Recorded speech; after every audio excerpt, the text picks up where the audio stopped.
Yes. Great, fantastic. I have absolutely no control and no view how many people is with us or has joined us today for now. I believe it will be more and more joining also in a minute, because normally it takes 5-10 minutes for people to join. So I think that at the beginning we can a little bit entertain ourselves, and the main topic, as we are having today the guest from Scandinavia, and the topic which is always well seen is how is the weather in Scandinavia today? And where are you, Håvard, today? I'm in Oslo, and the weather is actually beautiful, blue sky, and it's a little bit cold, 5 degrees Celsius, but otherwise great. Oh, great. And Jurek, how about you? Not so great in Krakow, unfortunately. It was raining, but we had a beautiful weekend. So 19 degrees, sunny, very nice. So now it's better solution where you have when you have nice weather during the weekend, and then working days doesn't matter. Yeah, that's. Well, did you have 5 centimeters of snow yesterday morning? No, we didn't. But somewhere in south of Poland it was last week, right? Yes, it was actually 15 centimeters in the mountains where I was arriving from, and I had unfortunately summer tires, so already, so it was much too early, but I managed. Anyway, much too early. But we are not too early now, and I can see that as I guessed, people are joining. For all our listeners, please remember that you are not visible and we cannot hear you. But here is the chat on the right of your screens, I believe, because it is on the right hand, for me at least. So I believe it is same for everybody else. And you can also, of course, say hello to us. So it is a little bit poor interaction, but that's how it is. You are always welcome to type questions there. Don't wait until the moment when we say, okay, now it's time for questions. Don't wait for that. You can easily interrupt Jurek and Håvard, because they will be the two main speakers today, so to say. And okay, I got a message that we are 25 at the moment, and still more people joining, so that's very good news. Fantastic. Yeah. Good. Okay, so that's fine. But I think we can slowly starting by maybe presenting ourselves. But before we start, I officially start. I would like to also add that this webinar will be recorded. So for you, Håvard, and for Jurek, we are recording, and the recording starts now. So our back office, which is Michael today, we warmly ask for push the button, and we start recording now. For all our listeners, as I said, you are not visible, and your chat will be not visible as well, so you are free to chat with us. So it's no problem here. Okay, Håvard and Jurek, because you are my guests today, I will maybe officially introduce myself as well. My name is Dorota Morka. I'm heading the Polish-Norwegian Chamber of Commerce. We are normally having webinars once per month. This month, we decided to talk a little bit more about open standards and take some topics out of construction industry. Unless the guys will correct me, because maybe when we talk about open standards, it will be also other business than construction, but that will be corrected if necessary. I would like to ask first maybe Jurek to say some words about himself, and in connection to that, also to speak some words about your organization, which is the partner organization for Polish-Norwegian Chamber of Commerce. So, Jurek. Yes, my name is Jurek Rusin.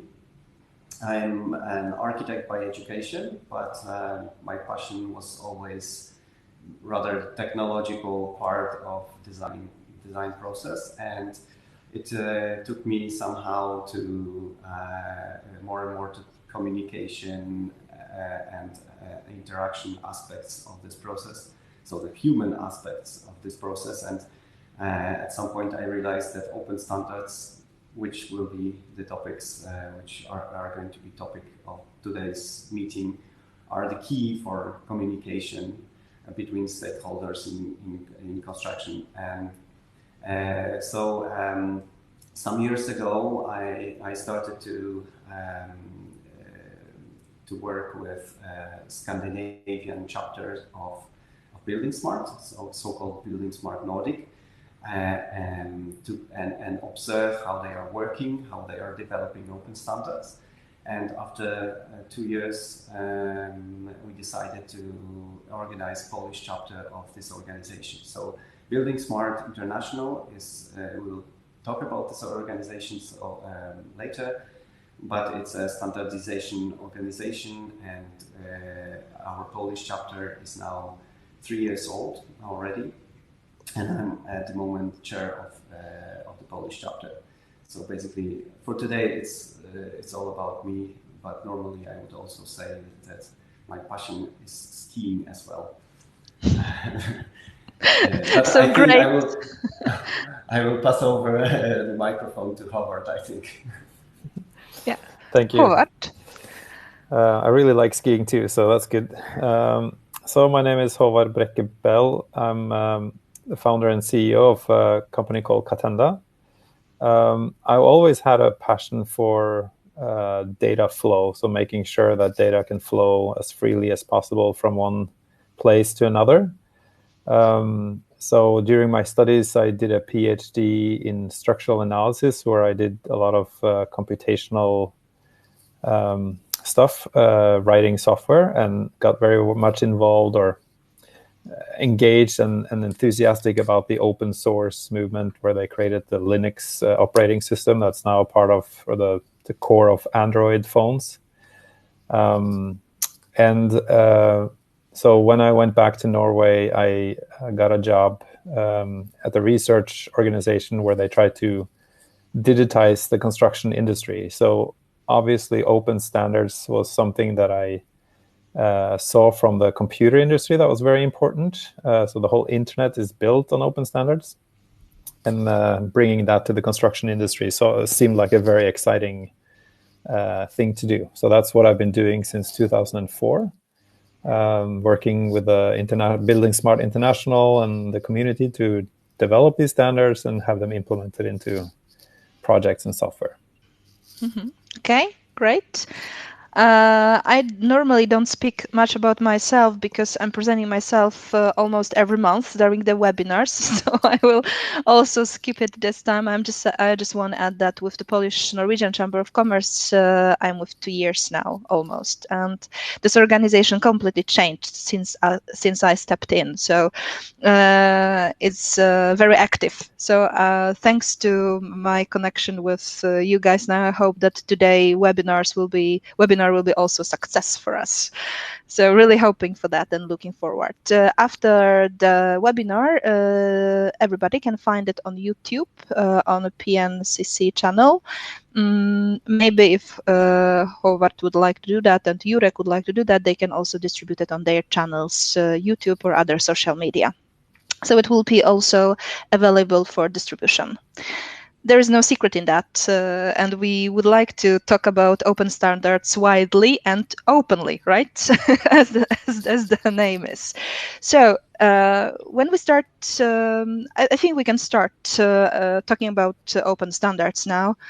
And first, when I met Jurek's organization, I was wondering and trying to understand what actually the open standards are. And then I found some kind of clear definition. So when I found that open standards definition was explained based on internet. I know that Håvard has prepared some kind of presentation for us, and maybe we can start presenting it now, because I'm afraid that I will say a word too much. And then I will ruin your presentation, Håvard, and that's not what I want. Yeah. So that's about that. And so I understood the concept of open standards when I actually compared this definition or implemented this definition into the definition of internet. Håvard, could you explain to us a little bit more about what the open standards are? Are they a way to unleash some kind of innovation? Yeah, I'd like to start in asking, and if you can put it in your chat if you have an idea, but how many open international standards are in use every time you send an email? Does anybody know and have an answer to that? Please put it in chat or try and guess in the chat. I think that's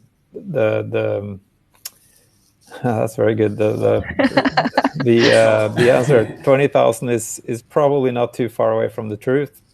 And that might surprise a lot of people, but I think at least over 5,000 standards are in play whenever you send an email.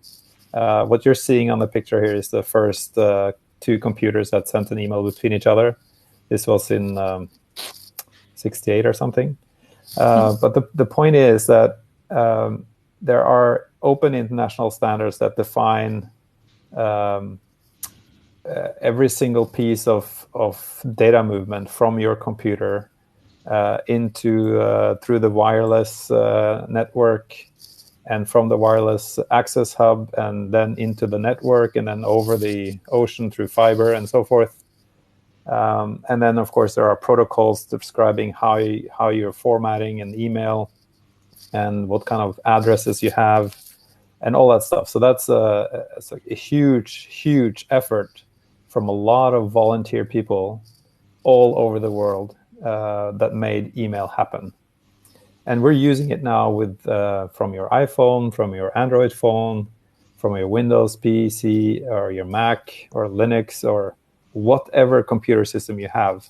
You can send an email and get it back across the whole world. This one is the first sort of what's called a request for comment, an RFC, that was done 7th of April 1969, and it's about how a modern-day router talks to or gets a message and figuring out where it should send that message on the network. So already then they started this, and this was actually a request for comments. So they asked for some comments on is this like a good design for this? But it ended up being like the de facto standard, and now you have thousands of these RFCs that forms the basis of the internet. And then, of course, you have ISO defining all kinds of standards. And this image tells us, or is here because the first sort of formal international standard that was formed was in the 1800s when they decided the distance between the screw threads on a screw. So in order to be using bolts from different kinds of manufacturers, but in the same machinery, because of the Industrial Revolution, you needed some kind of standards on the screw threads. So it's obvious. It makes obvious sense from a business perspective to have as much open standards as possible, because that allow innovation on top of those foundations. Yes. Here's another example, the sockets that you have for your electrical outlets. We all know there are different standards around the world, but at least there are some standards within the same country and even almost in the same region. I'm just trying to say that if the standards would be more open from the beginning, then maybe we wouldn't have all these types as you're presenting now. Exactly. And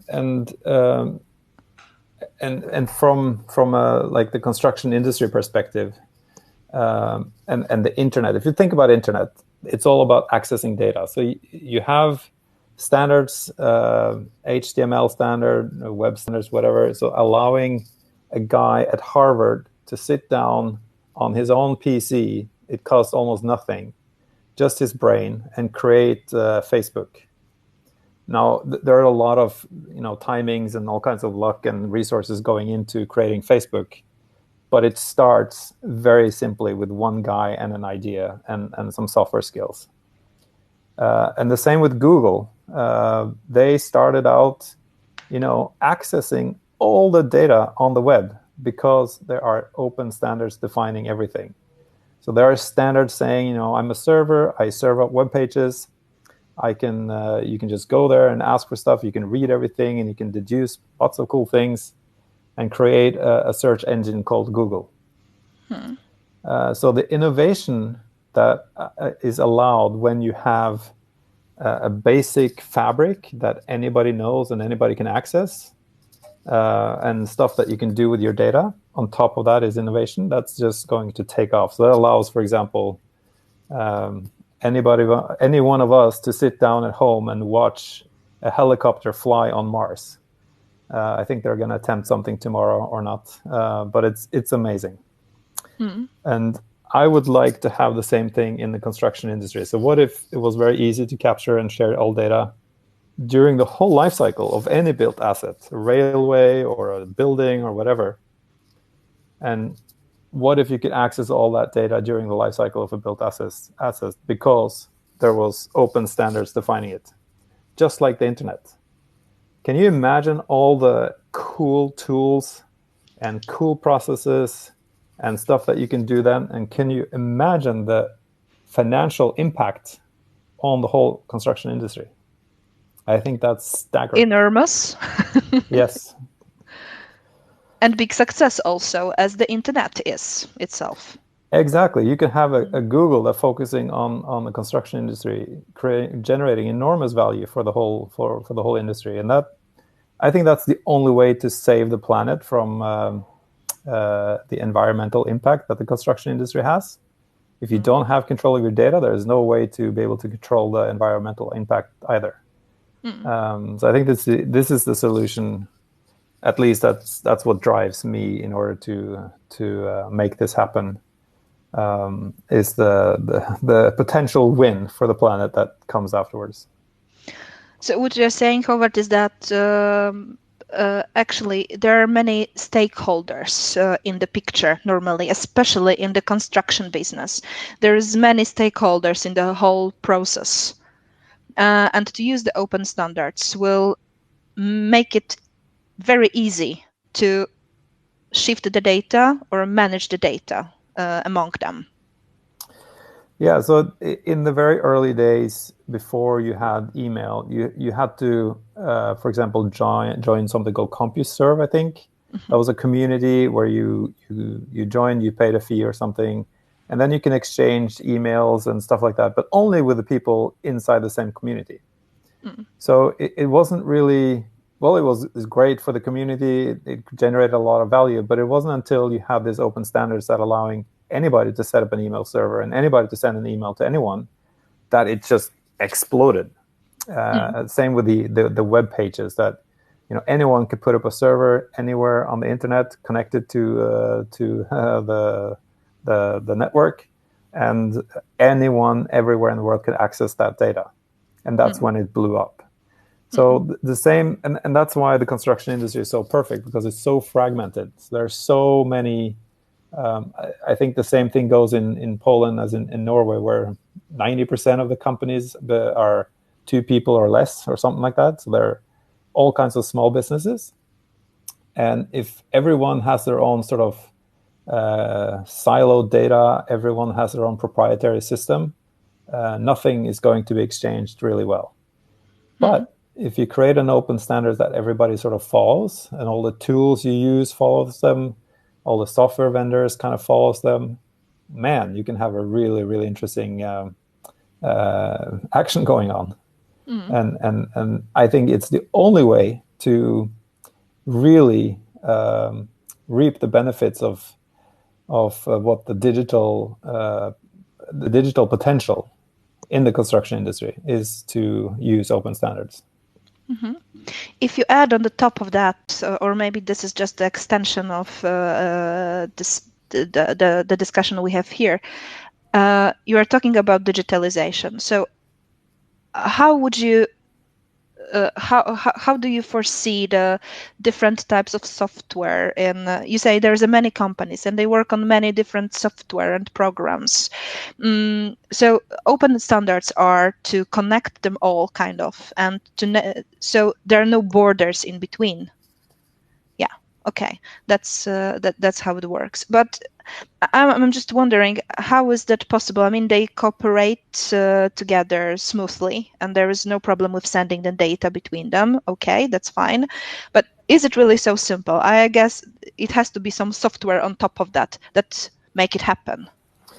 So if it were that simple, it would have happened for a long time ago. So obviously, it's not that simple. So you have all kinds of barriers to this. You have I think the natural tendency of any software is to try to make sure that the user stays inside his or her software.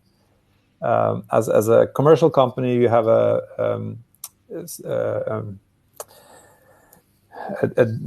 what do you call it? A duty to your shareholders to generate value, and it's the short-term quick fix is to make sure that your customer never leaves you once you've got them connected, so lock them in. So that means that as a software vendor, you tend to create a proprietary world where you keep all the data, and if you need access to your data again, you have to come to me, and so forth. So any software vendor out there has to sort of look a little bit further, because I think the long-term value, the best long-term bet is open standards. In the short term, you have to compete much better with all the sort of competing software. But in the long term, you generate a very long and healthy relationship to your customers. You show that you're on their side, and this is the most valuable thing in the long run for any customer as well. So that's where I think the real benefit will come. So, and if everybody thinks that way, then you start opening up these walls, because then it doesn't matter if you're an architect software company making software for architects and how they can make it easy to design their buildings, or if you're a operation and maintenance software making it easy to maintain and operate a building after it's being built. If you adhere to the same standards, it's very easy to get the data from the architect. That's a great foundation for the operations maintenance phase. So right now, that's typically setting is that the architect creates something and it's not possible to use it for the operation and maintenance phase. You have to manually enter how many stories do I have, what kind of building is it, how many rooms, and so forth. Okay, so that's as it is today mainly. Is that your experience, Jurek, as well? Because now I would like to try to compare a little bit different environments. Maybe we could compare here a little bit how it is in Norway and how it is in Poland. Because what Håvard is saying is that we are trying to, at least today, we are trying to lock in kind of the users at the one vendor, so the software vendor. That's how it is. I think that's a little bit. They have to be a little bit more open-minded, of course, but are they already there? I mean, are there some software vendors who already think very openly and who is happy to cooperate with you or go into the open standards? Are they already there? And some of them are there, of course, but are there many who try to make this connection? Obviously, Catenda is there. So, yes, and this is one of the reasons why we are also working and cooperating with Catenda. But Håvard, you touched a very important point because you were saying about two options to cooperate with your customers and to lock them in or just tell them, okay, you're free to go, but we are trying to do our best to keep you with us. But there is another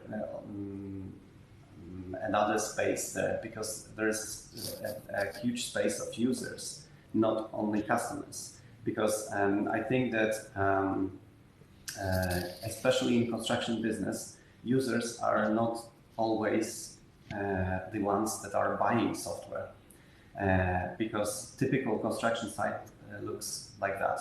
There is a general contractor who has subcontractors, and these subcontractors have subcontractors, and then finally you end up with very small companies with few people, like 3 to 5 people, who are actually doing their job on the construction site. And these people will not buy expensive software to get access to data. And the only way they can really access BIM data is to use open standards, to make them to make it available to them with free viewers, for example, which are pretty popular. There are tens of this kind of softwares out there. So I think that open standards are really inclusive, and this is what I think is very important. That for me personally, I think that there is locking in customers is only good for huge corporations who I don't want to go into politics right now, but this is what I think we have to let also small companies to work and have access to data, and because small companies are most effective and they are taking the most from their work. But getting back to your question, you asked me to compare Poland and Norway. Well, especially I would start with the fact that there are much more people in Poland and less space, I would say. And someone said like recently that Poland is too big. This country is too big to be able to manage it properly. Sometimes I think like that. There are too many. There are too many opinions. We sometimes say that if you have 2 Polish people, then they will have 3 opinions on one topic. Okay, Polish people are famous for their individualism, and this means that sometimes it's a human factor that prevents us from communicating, not the technology.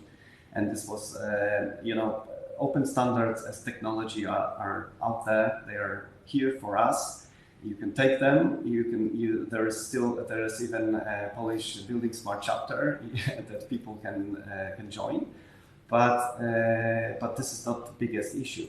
And something that I brought from Scandinavia, except for open standards, is this image, or it's not just an image, it is like that, and correct me if I'm wrong, Håvard, but I think that open standards are very much aligned with Scandinavian culture of doing business and of also of construction sites. So this is, for me, it's kind of a nirvana of how you can do business. Okay, so you don't need to think about that someone could, I don't know, use you in any way. We are working on same projects, so even though we are separate companies, we are a team, working as a team, so cooperating and exchanging information freely.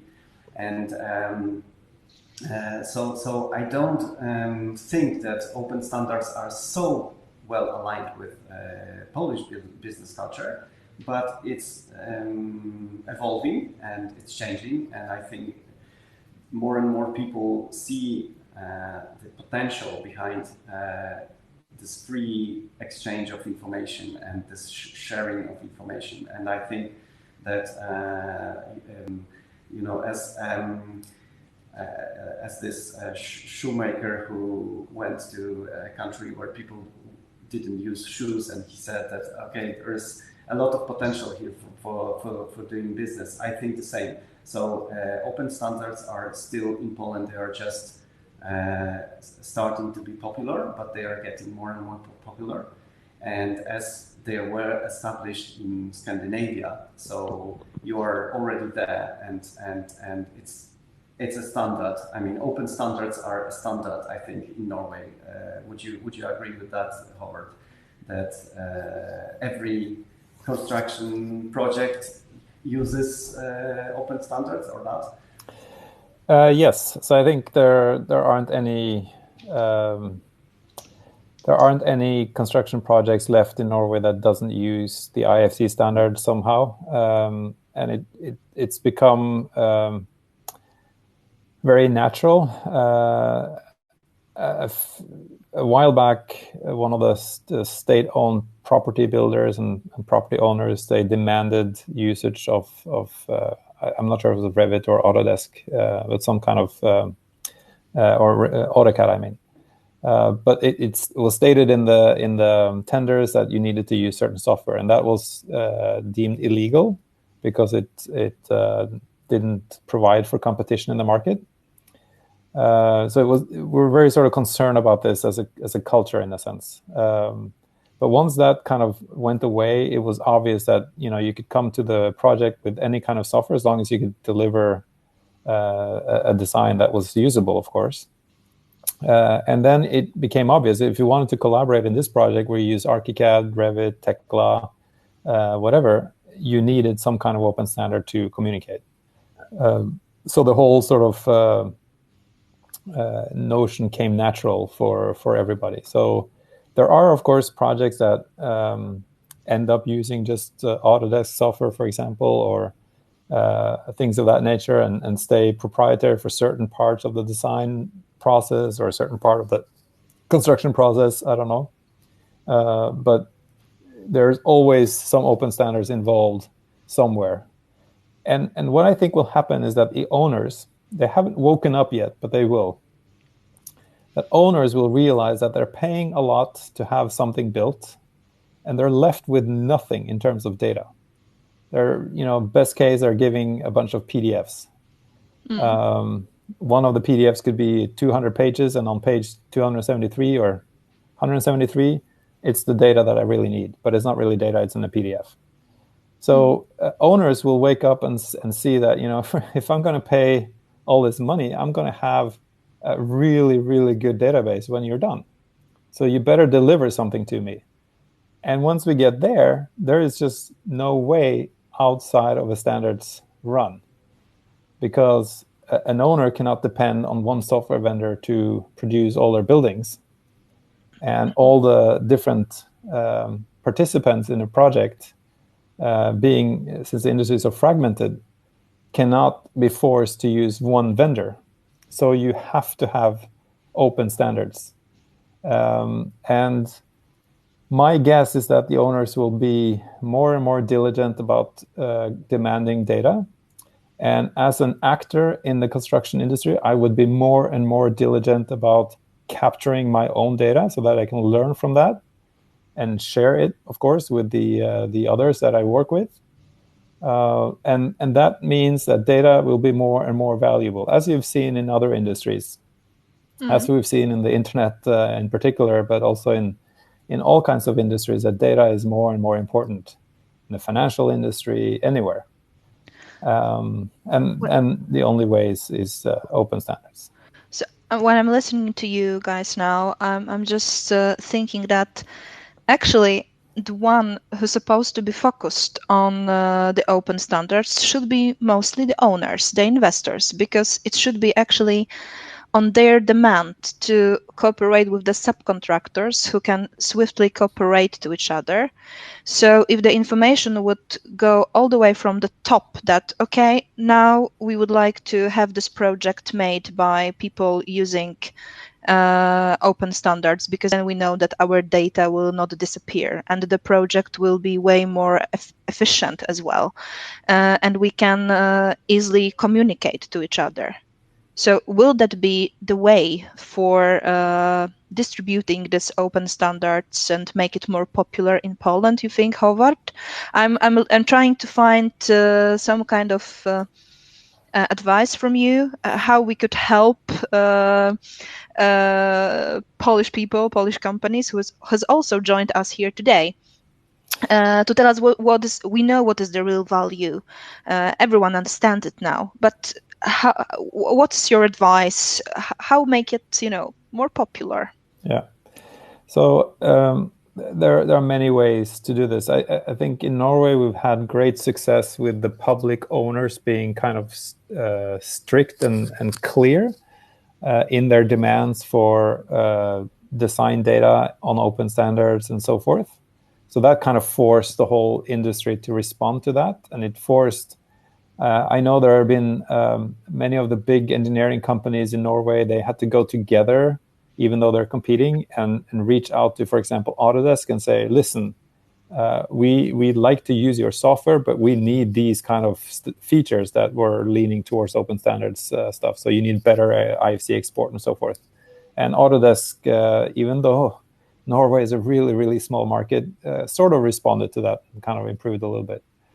But in addition to that, I think you need to have the whole industry being more conscious about this and being more clear in their dialogue with their software vendors. So when you purchase software, you should always request and demand support for the open standards. You'll always get a yes answer, but you have to check it and make sure it really, really works. And then I think owners, not only public owners, but other larger owners will also go that way after a while. But it's in Norway, there was the public owners were the ones that kind of clearly stated this and forced the industry to tag along in a sense. So I think that was very, very important. The other one, of course, we were helped with the culture that is leaning towards this more fair and open landscape, where proprietary lock-in is never interesting or never sort of the one we look for, but we try to look for the open and fair sort of setup. So when the concept of open standards popped up in Norway, when was that? So I think the real stuff happened in 2003. There was a delegation from Norway with public owners and all kinds of different stakeholders in the industry, competitors and educational institutions and public owners and private sector and all that stuff. They went to Singapore and they brought with them an IFC file for a project in Norway. And they run it through a code checker in Singapore, checking for Singaporean rules. And they saw that this file could actually go through a code checker in a different country. And then the light was on and everybody decided, okay, let's get this happening in Norway. And so they collaborated with some funding from public authorities, but really with everybody put aside competition. And we collaborated quite intensely for several years, and this turned into buildingSMART Norway.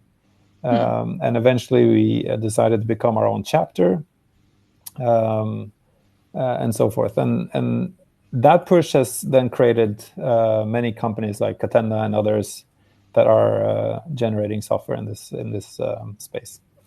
So we can estimate it was around 2003, and the chapter in Poland, Jurek, was created or established?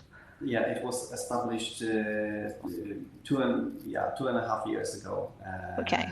But for 1 year we were a chapter information so-called. So it's much later. But there's an interesting comment I would like to refer to from Artur. He writes that he wouldn't say that there is a big gap between Poland and Norway in terms of OpenBIM. From his experience, it's similar, at least on public projects. And we struggle with same problems around IFC. Main difference I see is higher BIM maturity of Norwegian status over Polish authorities. And of course, I do agree with that. I'm curious about Håvard's opinion. What are these problems that you struggle in Norway around IFC? But I would like to say that we came a very similar way where we convinced public customers that they should not order proprietary formats and basically closed BIM file formats. And right now, I think this is, it took some time, but I think this is a great success for all of us, that there is no such thing as a public tender with I don't know, rapid file formats demand. Usually it's IFC when it involves BIM, because not all tenders include BIM requirements. But Håvard, what problems around IFC do public customers in Norway struggle with? And maybe on top of that, there's also a question a little bit further on chat before it will disappear. You can see that maybe you can add on top of that, Håvard, as well, that do you think that the power of IFC is now greater within buildings or infrastructure, global, and in Norway as well? So maybe we can kind of combine. Yeah, so to answer the last one first, I think for buildings, it's much easier to use the IFC standards as of now, because there are some features in the IFC standard that doesn't exist yet or is not implemented in software as of now that supports the infrastructure much better. But this is about to change. There's a massive sort of, at least from the rail side, also from the bridge side and tunnel and roads, there have been some massive effort to expand the IFC standard to support better that kind of project. So that will come. I know IFC 2x3 is being used. The current IFC, the most implemented standard as of now is the 2x3 version, and that's being used in rail projects with a little bit of a workarounds and so forth, but it's working. So that will improve. So I think, to be honest, from my perspective, I do not think anybody has any problems with the IFC standard. The basic problem with the IFC standard may be that it's large, it's complicated, and so forth. And then, of course, when you go down to stuff and go into the material, there is a lot of interesting nuances and a lot of challenges to handle. But most of the problems that I see stems from bad IFC implementation in software. So it's not the IFC standard, it's not the open standards problem, but it's the implementation problem. And it's maybe a lot more on the side of the IFC. For example, the BCF standard could benefit from a lot of interesting improvements. The buildingSMART data dictionary has, since 2016, have had enormous potential, but hasn't been utilized at all. It's coming, I think, but that potential has been largely left untapped. And the MVD IDM standards that could, allow a standardized filtering and checking and stuff like that hasn't really come to life as well. So I think it's much more around the IFC world that you see challenges and stuff like that. So product data, for example, is a big hot topic in Norway these days. How to bring standardized product data around the whole sort of value chain, and that's being worked on quite hard. So there's something called product data templates that's being developed in ISO. We're trying to implement it in Norway these days. That means that the manufacturers has to provide a product data template that's standardized for certain product types, and that has to flow throughout the whole sort of value chain when you procure, when you get the deliverable on the site, and so forth. So there's a lot of interesting things there. But that's also a big sort of a fragmented international global industry is going to switch over to the same language in a heartbeat. It's very difficult. Okay, because we are running out of time, actually, it's very nice to have a chat with you. We thought it will be maximum 1 hour, but normally the webinar takes around 40 minutes, but we're still having questions to answer. So I'm wondering if we can save some time for that. And I believe that the first question would go to Jurek, actually, because it is about advice. I will start with that in Poland. We don't have BIM, I guess, yet. Is there any public tender with BIM? Any experiences in this field? Any standards?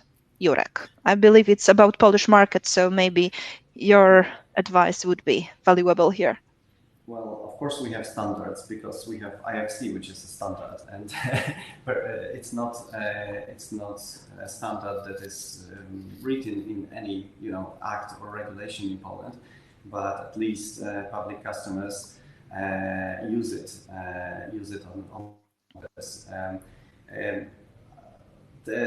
The statement that we don't have BIM in Poland, I don't think that I can agree with that, because the question is about the definition. I think no, Jurek, I think it's meant that this particular company don't use it yet. We don't have BIM. Okay. So they don't have BIM, so they don't have it yet, and they ask you for a recommendation how to start with it, basically. I will start with that. In Poland, we don't have BIM. I understood that we don't have BIM in Poland. Okay. So maybe I really misunderstood that. But in general, still, if you are saying, like, there are companies that say we have BIM in our company, and usually they think we purchased software, and this means that we have BIM. I really, I am not a big fan of this kind of statements, because they don't mean much. You need to define what you want to achieve, and then you might say that we did achieve something in terms of digital data exchange. This is where I would go, rather than we do have or not BIM.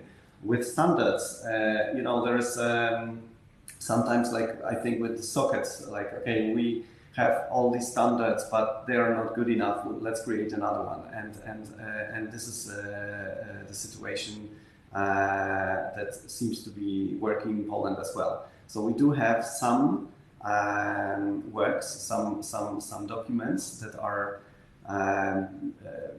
meant to be a part of Polish BIM standard. But for now, we didn't agree on anything, and a standard can become a standard when we agree that it's a standard, right? So as long as everyone has their own standard, it's not a standard, because it's just you can have company standard, for example, but in the country for now we don't have it. But we do use international standards like IFC, like PCF. ISO 19650 has been published by Polish PKN, Polski Komitet Normalizacyjny, so Normalization Committee, Polish Normalization Committee. It was published in English for now, but more and more people know about these standards and about ISO standard, and I think that it's a great standard. I don't know if you agree, Håvard, that I think ISO is a good starting point for digital information flow implementation Yes. for all companies and countries as well. So maybe I will pass over to Håvard, like, about ISO 19650, because this is, for me, it's a milestone in terms of BIM standardization. What do you think about it? I think that's a great effort to try to organize and systemize what's needed in a project. I think the main challenge with it is that it's not very concrete, and it's not perhaps possible to make it very concrete at this stage. So that means it's open for interpretation, what it means and how you should implement it into your project. So that gives you a lot of flexibility, but it also then makes it a little bit harder to make it standardized in a sense. So I think it's the best first step you could get, and then there will be more details and more specifications as we learn more and move forward. But I think it's a great standard. Okay, we have another question from our listeners, and this one goes to Håvard. Håvard, could you comment the working ability to submit construction investment to authorities in Norway in only digital form to get permissions, like it works, should be in Singapore, I think. Yeah, that's a good question, and it's been something that's been we've been working on for a long time in Norway, both from the authority side and also from other sides. One example is a small builder that builds small dwellings for families. He was in one of the sort of outer, smaller rural areas of Norway and building a lot of houses. And he wanted to submit it in digital form. So he called the authorities and they were saying, I have no clue what's going on. So you have to call the politicians. And then he called all the politicians and got them involved. And then, of course, there's a lack of a lot of knowledge there. So it's a hard work for him to get that passed and get that implemented. But the central authorities of Norway are doing some work so you can partially submit stuff online, and the software vendors are working alongside this. And there's a big municipality in the middle of Norway trying to do this automatically and has set up some software system to do that and so forth. But I think the biggest problem here is that, in my opinion, it's not the technology to look at a model and check whether it adheres to some kind of requirement. There will always be some manual checking because the requirements are changing all the time and they're vague and stuff like that. But the biggest problem is that any authoring tool today, like ArchiCAD or Revit or Tekla, what have you, doesn't really care about the data they put in and allows for a lot of different flexibility from project to project. So that means, and putting this alongside with the IFC standard and the way it's specified today, that means there is a lot of flexibility to name a bathroom, for example.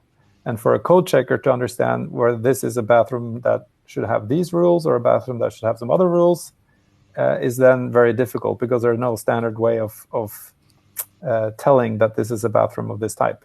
And that's what the purpose of buildingSMART Data Dictionary was all about, is to actually make that into standard. But the authorities in Norway ignored that in their first sort of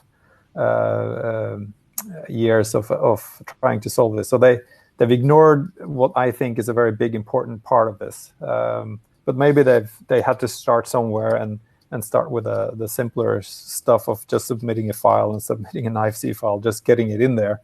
And then and all the fabric around that before you can start going into details. Okay, I see there's a lot of discussion on chat, actually. I don't remember that we have so active chat in any of our webinars, but this is very detailed discussion now about standards. And I think, and I really believe that we could go on like that almost forever, at least by the end of the day. But the time is running, as I said, and I think there is a time for some kind of short summary now.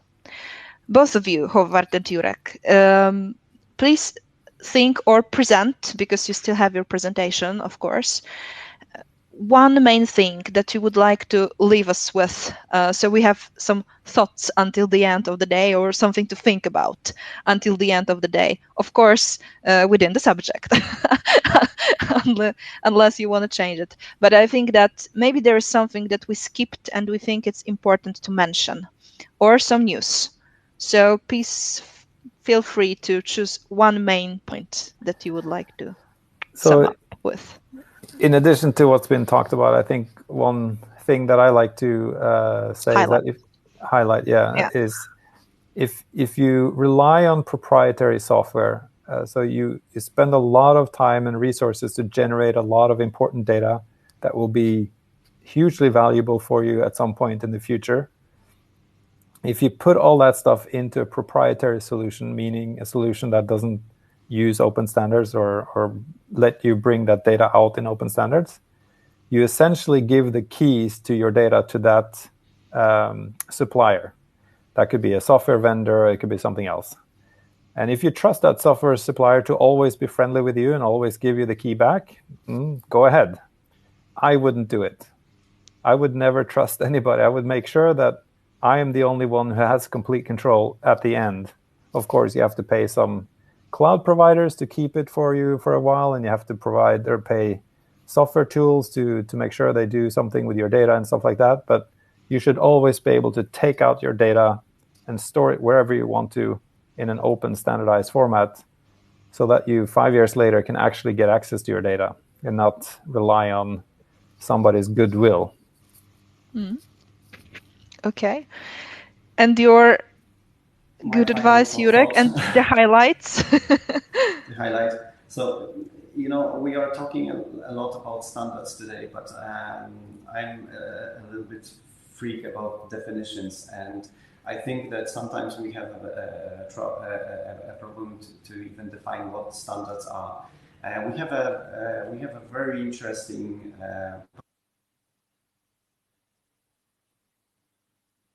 Why? I think that Jurek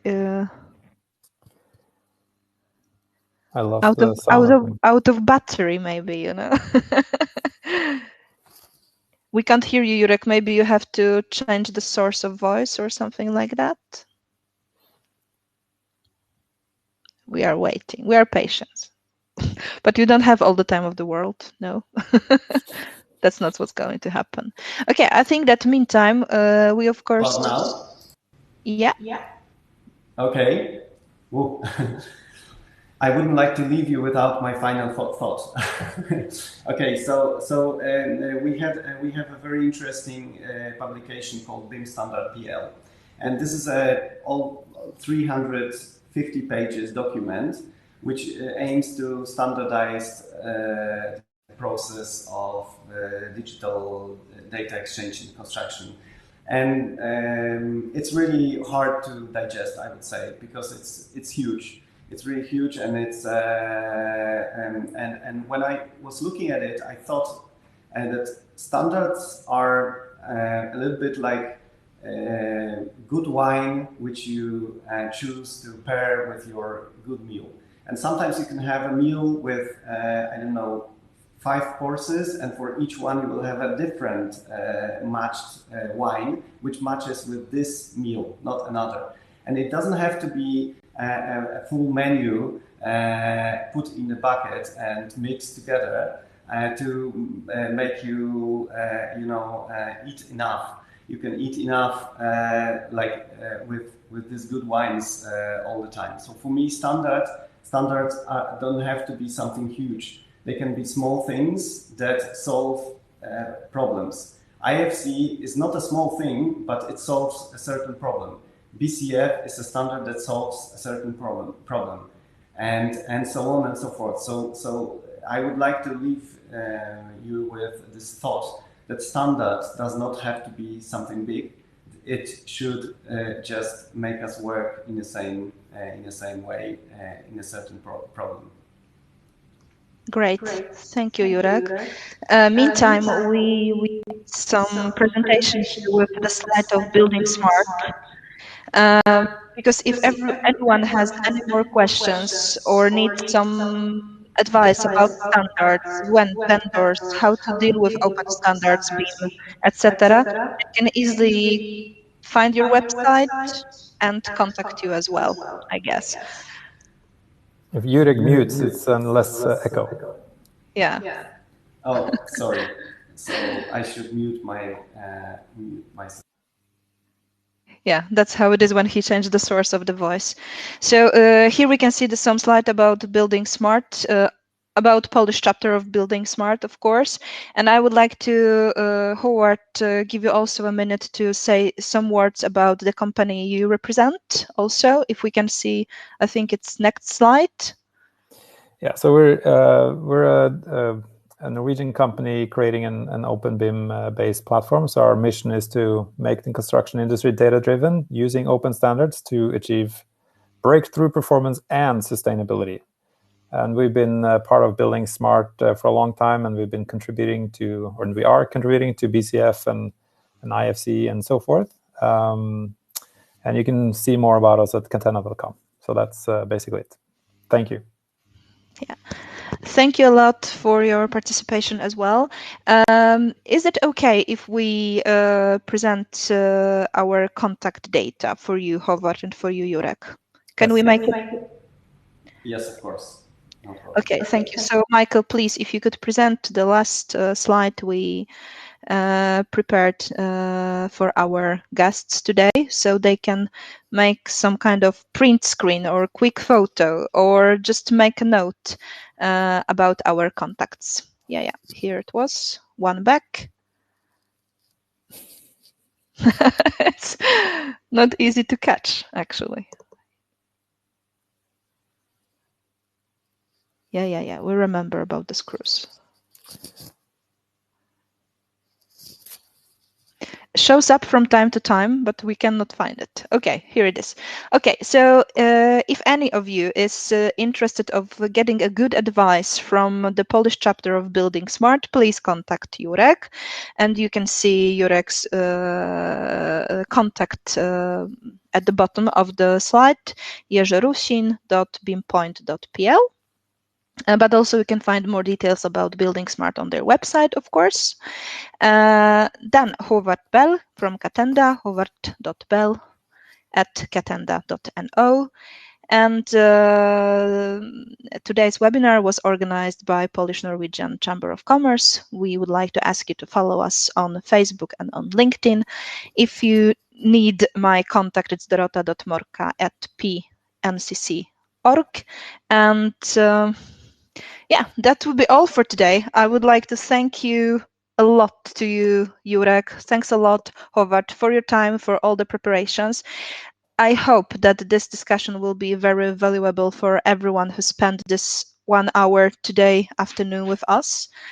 Yeah, there's also, if you have any more questions, we also put a note about our contacts, including phone numbers, on chat, so you can also keep those notes for yourself. And now you have all the data, all the knowledge. We shared everything we know about open standards. No, of course not. Maybe I did, but Håvard and Jurek definitely didn't. So please feel free to contact them, and because for sure we didn't answer all the questions you have in your hats today. And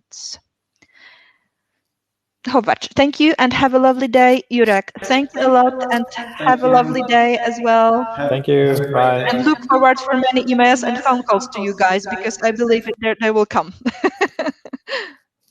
Thank you. Have a nice day. Thank you, everybody.